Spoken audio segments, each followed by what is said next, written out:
Just one thing Sharp. that I would like to say. Just one thing Going down. that I would like to say. This is the Black Information Network Daily Podcast, and I am your host, Ramses Ja. And sometimes the amount of stories that make their way to us means that we simply can't cover everything that comes our way. But from time to time, a story just stays with me, and I feel compelled to share it with you and give you my thoughts. And now, one more thing. All right, so most of the time when I do this segment, One More Thing, it's because there's something in the news that maybe needs a little more perspective, or there's something missing to the conversation, or something like that, but it's based on something in the news. Well, today's episode is not based on something that's in the news. And at the same time, it's based on something that's in the news all the time, funnily enough. But the source of today's content, the nexus of the thought, happened over the past weekend. I actually went to a football game and was with a crowd of people, mixed crowd of people who had different ideas on, what was happening with the country. You see a lot of patriotism at football games. And, a lot of folks had a lot to say. And of course, everyone wants to talk to me because I do this show and I do my radio show. And I am very much in love with Black people and want what is best for all people. But I realize the need in the Black community is far greater than some other communities in this country. So again, folks want to know my thoughts. And these type of conversations tend to cover a lot, but more often than not, they will broach the subject of policing. And so that's what I want to talk about today. So the question that I want to ask and ultimately answer is, why do we trust police? And we're going to talk about something called propaganda. We're going to talk about how the media affects our impression. And we are going to also discuss real examples of how police conduct themselves in such a way to where they are able to kind of chronicle the narrative in their favor. And, at the end, I think that we're going to figure out how we can learn to see two sides of a story, because a lot of folks have they have difficulty seeing the other side. People are very pro-cop. It's hard to see how police can make mistakes. Of course, there's certain examples, but how to see a system that is failing all of us. And of course, folks that are very critical of the police. Oftentimes people like us overlook examples of police doing good work. So I want to start at the beginning. Again, the question, why do we trust police? Now, this is not me guessing. This is based on research. I live this life. I peel back the layers. That's what I'm supposed to do. And I don't know everything, but I certainly know enough to offer an opinion on something that exists beyond me and my own narrative. And if you close your eyes and you envision in your mind an officer, it doesn't matter who you are. Some of the first things that come to mind should be, this officer is brave. This officer makes the community better, makes the community safer, not terrorizing the community, him or herself. Some other things that might come to mind: this officer tells the truth, is honorable. This officer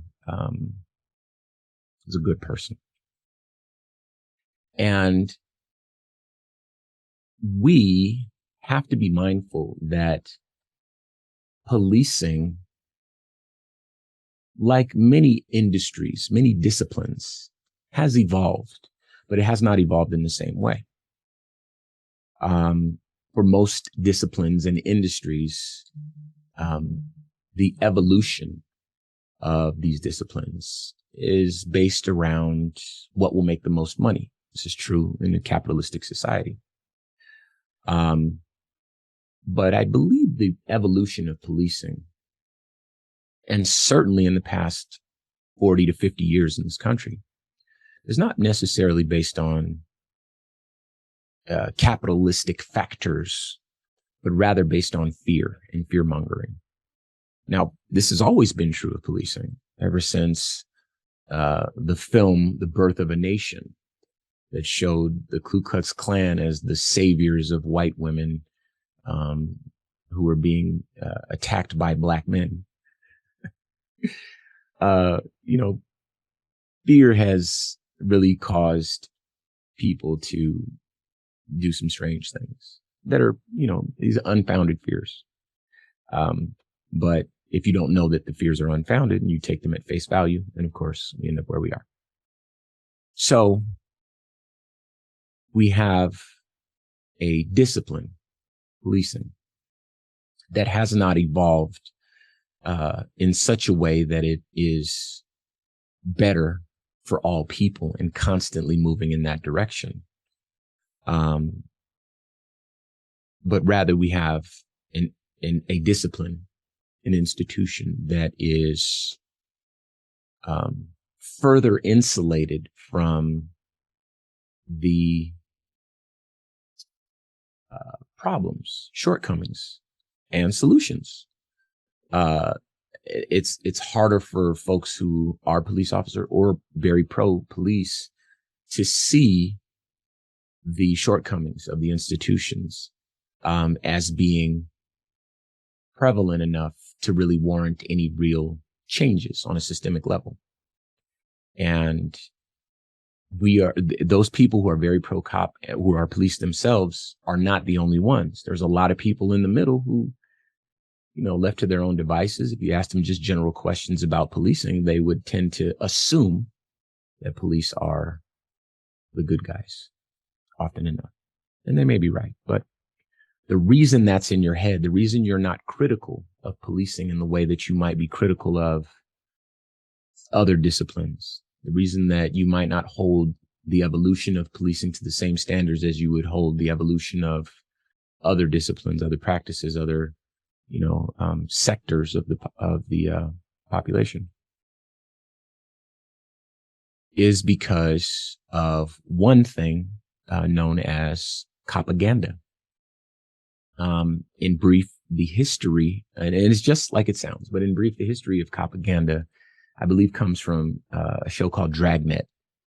And in Hollywood, in order for the producer of Dragnet to get access to like real police stories and be able to recreate those stories for television, the police wanted some say in how they were portrayed, right? And this practice continued ever since then. It's still in place now. This is why the vast majority of police films are about the police being the good guys, never doing anything wrong. The police are the most honorable folks in the world, right?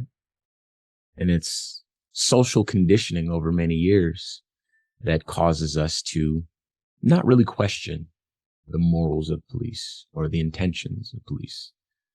And there's one notable exception, of course, that comes to mind. I'm sure there are others, but one that comes to mind is that when you do think of a crooked cop in film or on TV, you think of Denzel in Training Day. And it's funny how that worked out. Anyway, propaganda has a degree of influence on us, and it makes it more challenging for us to be critical of policing. Makes it more challenging for us to be critical of the individuals and the systems in place. But food for thought, are we conditioned to give the benefit of the doubt, to accept at face value what the police are saying, to allow them to chronicle the narrative themselves and assume that they have nothing to hide or there's no more to the story. Propaganda is one such thing that has subtly influenced the society over many years. Another thing is news outlets, media. As you may or may not know, oftentimes police will send out to media outlets, sort of like press releases. You know, here's what happened, officer involved shooting, you know, they use very vague language to articulate an incident. And news outlets often enough take that as verbatim and read it verbatim on the air, on social media, you name it. They don't go and ask any of the witnesses. They don't go and, you know, it's a little bit more challenging, a little bit more difficult for them to put that story together, you know? So it's just police say that the suspect was, you know, what you can hear this in your mind. You can hear it. And this police say statement often enough doesn't tell the full story. It allows, again, what the police say to be chronicled, their narrative to be chronicled. And that doesn't always paint the most accurate picture, but it causes us, again, to further trust police, because the media presents the police's side of the story with carefully crafted language that sometimes is very vague, and doesn't tell the other side. You know, a suspect, officers believe the suspect fired at least one shot. And, you know, then 60 shots were fired back. But if you really dissect the language, officers believe the suspect fired at least one shot, you know, or if you say something like a weapon was present, you know, it's not illegal to have a weapon in this country, you know, but again, the police are writing this language, sending it to the media outlets, and they just parrot it. And so we are less critical because we're only getting one side of the story. We don't know that there could potentially be another side, because I work in media, but all of us don't. And so all of us don't know that. Another thing to consider is that, you know, we often will take police officer stories as fact. This could be the fact that police officers will cover up their misdoings and then just restate what happened in a way that paints them in a flattering light. This could be in person, you know, whatever the case is. And this is something that police are very good at. They're very good at covering up their own shortcomings, we'll call it. We'll be kind. And they're also good at covering up each other's issues, say. And, you know, these police cover-ups is a lot more, they're a lot more prevalent than you may know. And they don't always happen on a grand, massive scale. Oftentimes it's just a matter of leaving something out of the report or putting something into the report that changes the optics for somebody who might read it, or when it makes its way to trial, or, you know, this sort of thing. And, you know, if police say it and we take it as verbatim, then again, that further contributes to the conditioning that we have. You know, police officer takes the stand, police officer wrote the report, the police officer, you know, whatever. It's very easy to cover up stuff if you're the one telling the story. And it's not until we challenge that story in a meaningful way that we actually get to deeper levels of the truth. Now, with this in mind, I want to be fair. On my radio show, Civic Cypher, I, by nature of the show, have to be very critical of policing. I have to be very critical of any system that I feel has its roots in white supremacy and creates harmful and disparate outcomes for Black and brown people. That could be politics, that could be fair housing, that could be discrimination of any kind.